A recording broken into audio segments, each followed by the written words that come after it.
leadership of His Excellency Dr. John Pombe Joseph Magufuli, President of the United Republic of Tanzania, designated this day in order to focus on the critical situation in Zimbabwe. It is a day for all of us, the region and friends of our continent, to engage those who impose the sanctions, to hear our collective voice against them while calling for their immediate lifting. As you may all recall, in his inaugural speech as chairperson of Sadc, His Excellency President John Magufuli underscored that Zimbabwe had opened a new chapter, that the country was ready to engage with the rest of the world.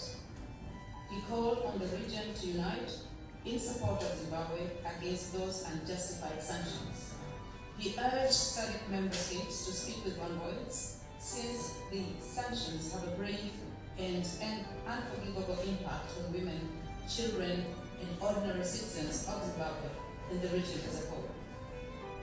It is obvious that immediate lifting of the sanctions will facilitate socio-economic recovery in the country for the prosperity and well-being of the people of Zimbabwe.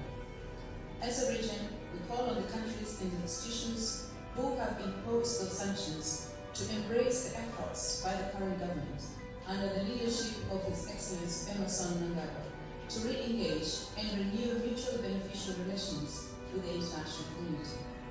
We applaud the efforts by the Sadc heads of state and government to consistently and systematically engage countries and multilateral institutions that have imposed sanctions on Zimbabwe, and we are hopeful that embargo will eventually be spread. Through relevant structures, Sadc will also engage countries at bilateral and multilateral level, providing information on the impact of the sanctions. We will be advocating for their complete removal. We will stand hand in hand with Zimbabwe in articulating a common position while coordinating and facilitating its dissemination using all available platforms and fora.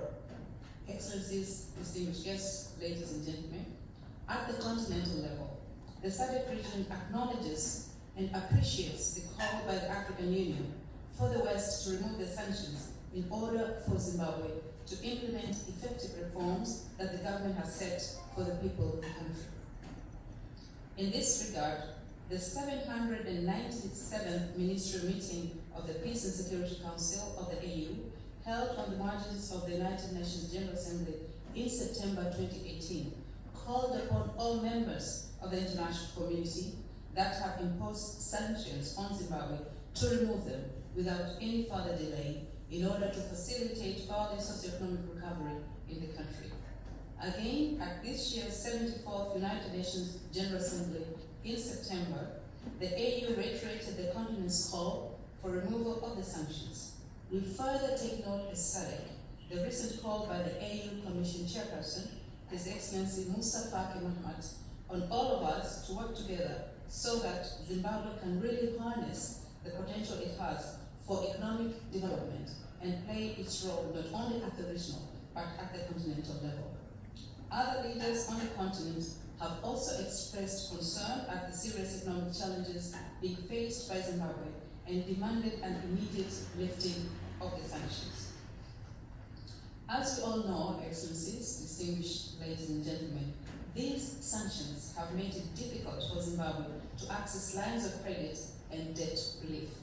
They indirectly and directly affect the country's ability to meet its obligations and attract investor interests, as well as engagement that would revive the economy. It is therefore imperative that we consistently raise our voice for the sanctions to be lifted unconditionally.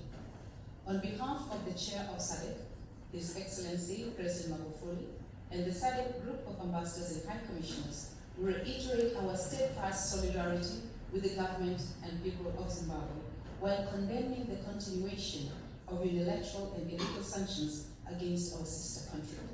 The region has fully embraced primary responsibility to ensure that the sanctions are removed and complement Zimbabwe's reforms that sustain economic stability, development, and prosperity for the people of Zimbabwe. I wish to conclude by affirming that Sadc stands ready to work with the international community to support the people and government of Zimbabwe to achieve their political and economic objectives and aspirations. Thank you so very much for your kind attention.